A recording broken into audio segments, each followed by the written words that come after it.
এই হচ্ছে তোমাদের অ্যাসাইনমেন্টের প্রশ্নটি। দ্বিতীয় অধ্যায় থেকে দেওয়া হয়েছে বাংলাদেশের কৃষি। বৈশ্বিক উষ্ণতা ও জলবায়ু পরিবর্তনের প্রেক্ষিতে কৃষি উন্নয়নে গৃহীত ব্যবস্থাদি এবং প্রযুক্তি ব্যবহারের গুরুত্ব বিশ্লেষণ করো। এটা হচ্ছে তোমাদের অ্যাসাইনমেন্টের শিরোনাম। এখানে আরও কিছু লেখা আছে, তোমরা দেখে নাও। এরপর দেখো এখানে নির্দেশকে কি বলা আছে। কৃষি ও পরিবেশ, উদাহরণসহ কৃষি ও পরিবেশের সম্পর্ক ব্যাখ্যা করতে হবে। জলবায়ু পরিবর্তনের প্রভাব, কৃষি উন্নয়নে গৃহীত ব্যবস্থাদি, কৃষি প্রযুক্তি উদ্ভাবনের গুরুত্ব। তাহলে চলো শিক্ষার্থীরা আমরা নমুনা উত্তর করতে চলে যাই। অ্যাসাইনমেন্টের শিরোনাম হচ্ছে বৈশ্বিক উষ্ণতা ও জলবায়ু পরিবর্তনের প্রেক্ষিতে কৃষি উন্নয়নে গৃহীত ব্যবস্থাদি এবং প্রযুক্তি ব্যবহারের গুরুত্ব বিশ্লেষণ। সাধারণভাবে লিখতে চলবে, ক খ গ ঘ দিয়ে লেখার কোনো দরকার নেই। তোমাদের বোঝার সুবিধার্থে এখানে ক খ গ ঘ দেওয়া হয়েছে, ঠিক আছে। কৃষি ও পরিবেশ। কৃষি মানুষের আদিম পেশা। মানব সভ্যতার সূচনা হয়েছে কৃষি দ্বারা। মানুষের অর্থনৈতিক কর্মকাণ্ডের প্রথম স্তর হচ্ছে কৃষি, যা চাষবাস সহ পশুপালন, বনায়ন, ফলমূল সংগ্রহ, মৎস্য চাষ ও উৎপাদন ইত্যাদি প্রক্রিয়াকরণের সঙ্গে সম্পৃক্ত। অ্যাগার এবং কালচার নামক দুটি ল্যাটিন শব্দ থেকে ইংরেজি অ্যাগ্রিকালচার শব্দটি এসেছে, যার আবিধানিক অর্থ হচ্ছে ভূমিকর্ষণ, অর্থাৎ ভূমিকর্ষণের মাধ্যমে শস্যাদি উৎপাদন বা উত্তোলনকে বোঝায়। সাধারণভাবে নিম্নোক্ত তিনটি পর্যায়ের মাধ্যমে কৃষির উৎপত্তি ঘটেছে, যেমন 1 নম্বর হচ্ছে খাদ্য সংগ্রহ, জীবিকা নির্বাহের জন্য কোনো একক জনগোষ্ঠীর দৈহিক চাহিদার তাগিদে ফলমূল সংগ্রহ সহ অন্যান্য কর্মকাণ্ডের শুরু। 2 পশু শিকার, প্রাথমিক দিকে বন জঙ্গল থেকে ছোট থেকে বড় ধরনের প্রাণী শিকার ও আহার।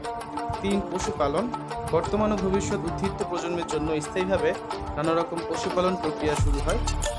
কৃষি ও পরিবেশের সম্পর্ক। বৈচিত্র্যময় ভৌগোলিক অবস্থানের কারণে বাংলাদেশ বিশ্বের অন্যতম জীববৈচিত্র্য সমৃদ্ধ একটি দেশ।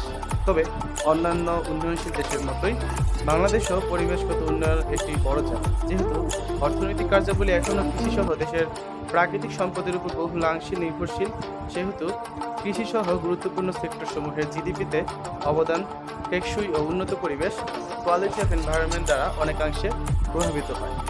টেকসই অর্থনৈতিক উন্নয়ন ও পরিবেশ পরস্পর অঙ্গাঙ্গিভাবে জড়িত হয়। পরিবেশ সংশ্লিষ্ট বিষয়াদিকে উন্নয়ন কার্যক্রমের সাথে সমন্বিত করার বিষয়টি গুরুত্ব পাচ্ছে। মানুষই পরিবেশের দূষণের জন্য দায়ী। বনভূমি ধ্বংস, কার্বন ডাইঅক্সাইড নির্গমন, সিএফসি গ্যাস নির্গমন পরিবেশের প্রতি হুমকিস্বরূপ। প্লাস্টিক ও পলিথিন সামগ্রী ব্যবহার, পানিতে আর্সেনিক বিষের মিশ্রণ, শব্দ দূষণ, অপরিকল্পিত নগরায়ন, মারণাস্ত্র উৎপাদন ও ব্যবহার ইত্যাদির ফলে মানুষ নিজেই পরিবেশ বিপর্যয় ঘটাচ্ছে। এর ফলে বিশ্বব্যাপী সৌর তেজস্ক্রিয়তার দ্বারা উষ্ণতা বৃদ্ধির মাধ্যমে জলবায়ু পরিবর্তন হচ্ছে।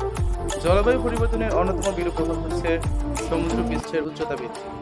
গত 100 বছরে সমুদ্র পৃষ্ঠের উচ্চতা বেড়েছে 10 থেকে 25 সেন্টিমিটার। সমুদ্র উপকূল এলাকায় অবস্থিত হওয়ায় জলবায়ু পরিবর্তনের ফলে সৃষ্ট প্রতিকূল প্রভাবগুলোর কারণে বাংলাদেশ নাজুক পরিস্থিতির শিকার।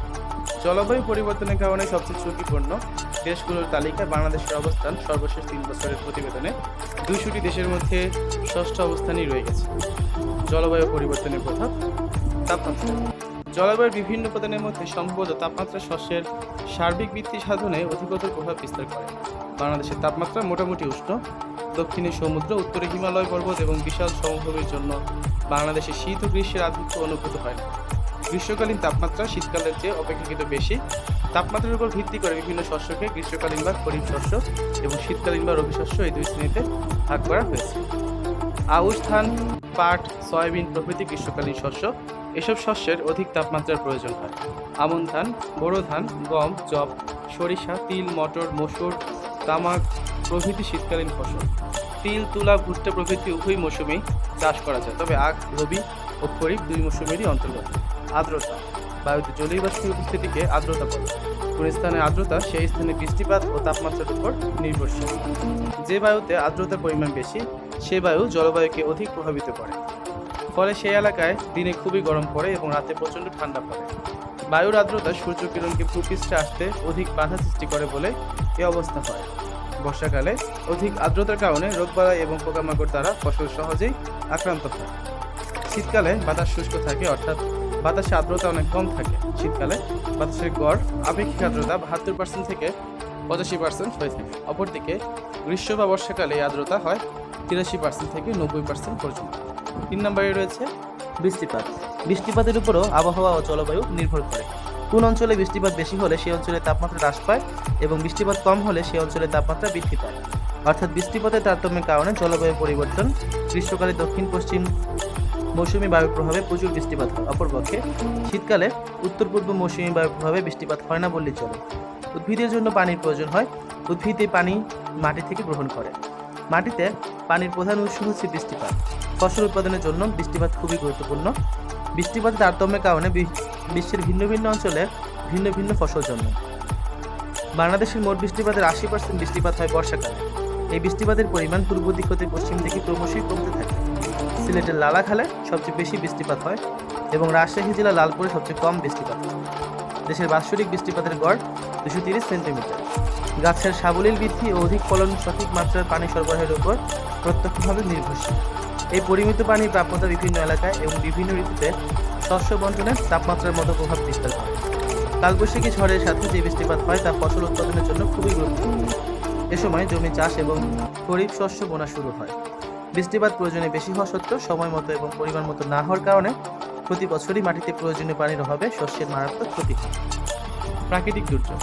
বৈশ্বিক উষ্ণতা বৃদ্ধি ও জলবায়ু পরিবর্তনের কারণে বাংলাদেশে প্রায় অতিবৃষ্টি, বন্যা, সাইক্লোন, ঘূর্ণিঝড়, জলোচ্ছ্বাস, খরা প্রভৃতি প্রাকৃতিক দুর্যোগ লেগে আছে। এর ফলে কৃষি উৎপাদন মারাত্মকভাবে ক্ষতিগ্রস্ত হয়। কৃষিভূমি হ্রাস। সমুদ্রপৃষ্ঠের পানির উচ্চতা বৃদ্ধির ফলে বাংলাদেশের নিম্নাঞ্চল তলিয়ে যেতে পারে, তখন আবাদযোগ্য কৃষিভূমি হ্রাস পাবে। খাবার পানির সংকট। বাংলাদেশের দক্ষিণাঞ্চলে লবণাক্ততার হার বৃদ্ধি এবং উত্তরাঞ্চলে মরুকরণের ফলে খাবার পানির সংকট সৃষ্টি হবে। খাদ্য সংকট। জলবায়ু পরিবর্তনের প্রভাবে জনবহুল বাংলাদেশে উৎপাদনের হ্রাসের ফলে খাদ্য সংকট চরমায় ধারণ করবে। কৃষি উন্নয়নে গৃহীত ব্যবস্থা। বাংলাদেশের কৃষির উন্নয়নে পারমাণবিক শক্তি, বায়োটেকনোলজি পদ্ধতি এবং আইসিটি ব্যবহারের গুরুত্ব।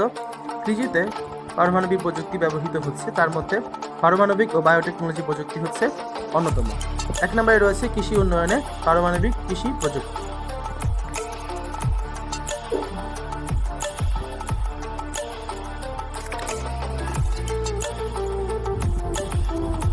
কৃষিতে পারমাণবিক পদ্ধতির গুরুত্ব। কৃষি উৎপাদন বৃদ্ধি। বর্তমানে বাংলাদেশে অতীতের তুলনায় কৃষি উৎপাদন বাড়লেও এখনও তা আশানুরূপ নয়। এ অবস্থায় সনাতন বীজের পরিবর্তে পারমাণবিক বিকিরণের সাহায্যে প্রাপ্ত বীজের চাষ করা উচিত। এই বীজ অধিক উৎপাদনক্ষম হওয়ায় এর সাহায্যে চাষ করলে ভবিষ্যতে কৃষি উৎপাদন যথেষ্ট পরিমাণে বাড়বে বলে আশা করা যায়। 2. মানসম্মত বীজ উৎপাদন।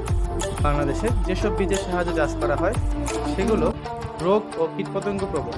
তাছাড়া সেগুলো লবণাক্ত মাটিতে এবং বন্যায় ও খরায় চাষ করা যায় না। 3. শস্য রোগ ও কীটপতঙ্গের আক্রমণ রোধ। বাংলাদেশে প্রতি বছর শতকরা প্রায় 10% শস্য রোগ ও পোকামাকড়ের আক্রমণে বিনষ্ট হয়। 4. পানি ও সারের সুষ্ঠু ব্যবহার। কৃষিকাজে যতটুকু সার ও পানির প্রয়োজন হয় ততটুকু ব্যবহার করলে তার অপচয় রোধ হয় ও উৎপাদন ব্যয় কম থাকে। 5 নম্বর হচ্ছে বীজ সংরক্ষণ।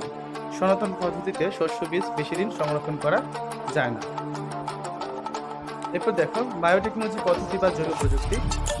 উদ্ভিদ, প্রাণী এবং অণুজীবের পরিমিত রূপান্তর ও মান উন্নীতকরণে যে বৈজ্ঞানিক কলাকৌশল ব্যবহার করা হয় তাই হলো বায়োটেকনোলজি বা জৈব প্রযুক্তি। এখানে দেখো বায়োটেকনোলজি পদ্ধতির গুরুত্ব দেওয়া আছে। 1 নম্বর হচ্ছে রোগ প্রতিরোধী উদ্ভিদ উৎপাদন ও গবাদি পশু প্রজনন। 2 নম্বর হচ্ছে অধিক উৎপাদনক্ষম প্রজাতির উদ্ভিদ উৎপাদন ও গবাদি পশু প্রজনন। একটু দেখো আইসিটি ব্যবহারের গুরুত্ব। বাংলাদেশে বিপুল জনসংখ্যার ভারে আক্রান্ত একটি কৃষিপ্রধান দেশ হলেও এখনো খাদ্য নিরাপত্তা নিশ্চিত চ্যালেঞ্জ। ঠিক আছে, প্রতি বছরই আবাদযোগ্য জমির পরিমাণ ক্রমাগত হ্রাস পাচ্ছে। এর প্রেক্ষিতে কৃষির বিভিন্ন উপখাত স্বয়ংসম্পূর্ণতা অর্জনের লক্ষ্যে কৃষি বিভিন্ন প্রয়োজনীয় তথ্য ও সেবা কৃষকদের দোরগোড়ায় পৌঁছানোর ক্ষেত্রে বিপ্লবী ভূমিকা পালন করছে। ভূমিকাগুলো দেখো। 1 নম্বর হচ্ছে সাধারণ কৃষি সমস্যা সমাধান, জলবায়ু পরিবর্তনজনিত সমস্যা সমাধান, ফসলে রোগের আক্রমণ, কীটনাশক প্রয়োগ প্রভৃতি সম্বন্ধে ধারণা লাভ। 2 নম্বর হচ্ছে উদ্ভাবনী কৃষি প্রযুক্তির ব্যবহার, যেমন নতুন নতুন কৃষি যন্ত্রপাতি, উন্নত বীজ, সার ও কীটনাশক, সর্বোত্তম টেকসই প্রযুক্তি নির্বাচন প্রভৃতি সম্বন্ধে ধারণা লাভ করা যায়। 3. উৎপাদনশীলতা বৃদ্ধির জন্য কৃষি উপকরণ ব্যবহার সঠিক প্রয়োগ জানা যায়। 4. শস্যের জাত ও কৃষি উপকরণ সংরক্ষণ, নতুন জাত ও উপকরণ উদ্ভাবনের সকল তথ্য উপাত্ত সংরক্ষণ আইসিটি ব্যবহারের মাধ্যমে সম্ভব। 5. প্রাকৃতিক দুর্যোগের পূর্বাভাস আইসিটি এর সাহায্যে কৃষক লাভ করতে পারে। 6. মাটির গুণাগুণ, রোগবালাই ও তার প্রতিকার সম্পর্কে জানতে সাহায্য করে। 7. কৃষি বিজ্ঞানী, গবেষক প্রভৃতির সাথে শক্তিশালী যোগাযোগ স্থাপিত। কৃষি প্রযুক্তি উদ্ভাবনের গুরুত্ব। বাংলাদেশের কৃষিতে উন্নত বীজের উদ্ভাবনের প্রভাব। উন্নত ধরনের উদ্ভাবিত বীজ সম্পর্কিত প্রযুক্তি কোনো একক বা বিচ্ছিন্ন প্রযুক্তি নয়, বরং এটি কয়েকটি প্রযুক্তির সমন্বয়ের প্রকাশ। এই প্রযুক্তির 5টি প্রয়োজনীয় উপাদান হলো উন্নত বীজ, আধুনিক সেচ সুবিধা, রাসায়নিক সার, কীটনাশক ও প্রাতিষ্ঠানিক কৃষি ঋণ। বাংলাদেশে উন্নত ধরনের উদ্ভাবিত বীজ সম্পর্কিত প্রযুক্তির ফলাফল। বাংলাদেশে উন্নত ধরনের উদ্ভাবিত বীজ সম্পর্কিত প্রযুক্তির ফলাফল যথেষ্ট উৎসাহব্যঞ্জক। উন্নত উদ্ভাবিত বীজের প্রযুক্তি ব্যবহারের ফলে শস্য উৎপাদনে লক্ষণীয় পরিবর্তন এসেছে। আগের চেয়ে কম পরিমাণ জমিতে পূর্বের তুলনায় উৎপাদন অনেক বেশি পাওয়া যাচ্ছে। সামগ্রিকভাবে খাদ্য উৎপাদন বাড়ায় তা দেশের বিশাল জনগোষ্ঠীর বর্ধিত খাদ্য চাহিদা পূরণ তথা খাদ্য নিরাপত্তা অর্জনে সহায়ক হচ্ছে। উন্নত ধরনের উদ্ভাবিত বীজ ব্যবহারের ফলে চাষের নিবিড়তা বেড়েছে ও শস্যের বহুমুখীকরণ করছে। এখন উত্তম পর্যায়ে ভূমি কর্ষণ, উপযুক্ত পরিমাণে পানি সেচ ও সার প্রয়োগ করে একই সঙ্গে একাধিক ফসল আবাদ করা যাচ্ছে। দীর্ঘ বিরতি ছাড়া একের পর এক শস্য আবাদ কিংবা একের সঙ্গে অন্য শস্য চাষ করা সম্ভব হচ্ছে। তাছাড়া পরিবেশ দূষণ, বৈশ্বিক উষ্ণতা বৃদ্ধি ও জলবায়ু পরিবর্তনের ক্ষতিকর প্রভাব মোকাবেলায় অভিযোজনের কাজে উন্নত উদ্ভাবিত বীজ যথেষ্ট সহায়ক হচ্ছে। এক্ষেত্রে বর্তমানে ব্যবহৃত লবণাক্ততা সুনিষ্ট বিনা 8 B47, লবণাক্ততা প্রবণ এলাকার জন্য ব্রি ধান 53 ও 54, বন্যা প্রবণ এলাকার জন্য ব্রি ধান 51 ও 52 ইত্যাদি উন্নত বীজের কথা উল্লেখ করা যায়।